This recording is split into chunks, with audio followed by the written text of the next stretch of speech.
Rebecca Walser is the president of Walser Wealth Management, and she joins us now. Rebecca, thanks for being here. So apparently spending within our means, which is what every household needs to do independently of the government, and which is what Kevin McCarthy ultimately wants our country to do, is viewed as bad by Joe Biden and the Democrats, right? Yeah, I mean, this is really sad that it's gotten so he said, she said, they will, they won't. I mean, I think Americans can see through this and know that we just need to actually be able to pay our bills. And that ability is more threatened and more jeopardized than it's ever been since 1944, when the dollar became the world's reserve currency.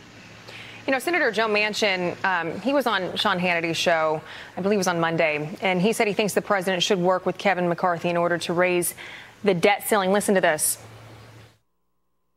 If Kevin McCarthy is able to pass his legislation and send it to the Senate, there's a lot of good things in there that I know we can work with, and there's a lot of things I don't agree with.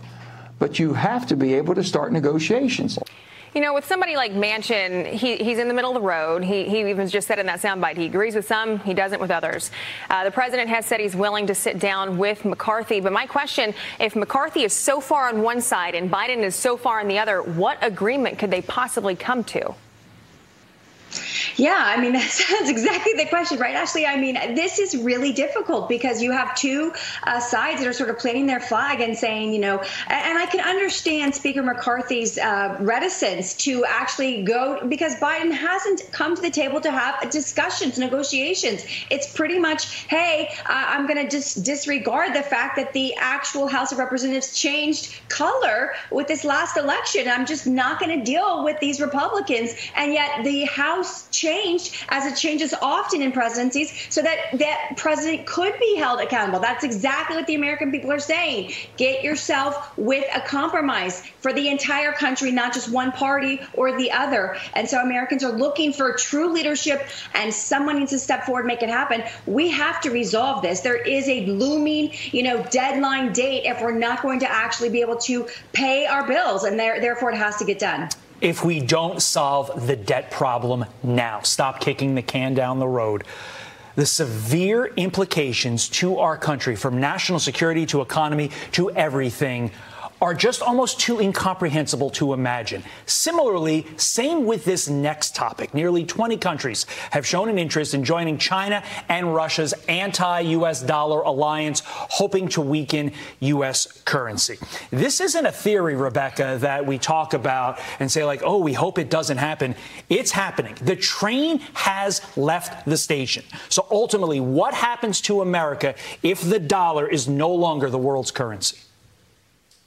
Yeah, I mean, this is something I've been talking about and warning about and trying to get into the public knowledge space. Is just finally getting there. It's a little too late now because what you're saying, Todd, is exactly what the average American needs to understand. The U.S. dollar went off of the gold reserve standard in 1971. We became the world's reserve in 1944. After World War II, the world agreed, but we were always changeable into gold. That ended in 1971 to Richard Nixon. In 1974, because of not being asset-backed, Henry Kissinger basically agreed with Saudi Arabia on behalf of the president to basically create the petrodollar, which basically linked all oil sales, all crude, with the OPEC nations in U.S. dollars only. That forces the world, the countries of the world, to go out and buy our dollars so they can go out and buy their crude.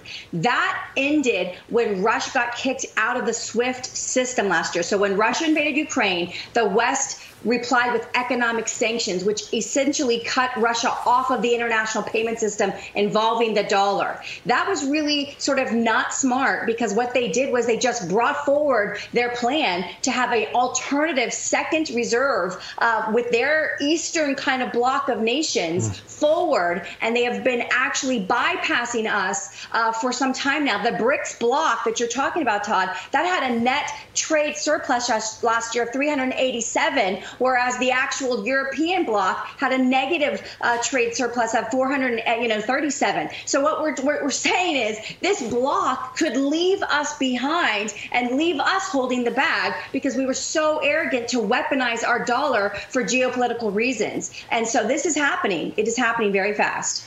Yeah, I mean, when those when those sanctions were put on Russia, they just laughed. That's all they did. It didn't matter to them.